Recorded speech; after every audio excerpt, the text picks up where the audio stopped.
বিসমিল্লাহ, আলহামদুলিল্লাহ, ওয়াসসালাতু ওয়াসসালাম আলা রাসূলিল্লাহ।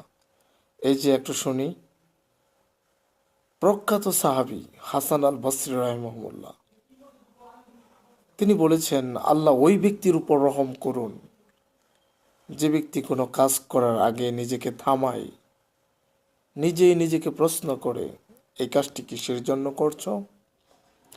যদি কাজটি আল্লাহ সন্তুষ্টির জন্য হয় তাহলে কাজটি করে যাও, আর যদি কাজটি অন্য কিছুর জন্য হয় তাহলে থামো, থেমে যাও, আর অগ্রসর হয়েও না। এই জিনিসটাই হলো নিয়ত। ইন্নামাল আমালু বিন্নিয়াত। নিয়তের কারণেই সব কিছু হয়। নিয়তের কারণেই মানুষ নেকি অর্জন করে, নিয়তের কারণেই মানুষ শিরিক করে থাকে। তাই নিয়তকে পরিশুদ্ধ করুন, বেশি বেশি নেক আমল করুন।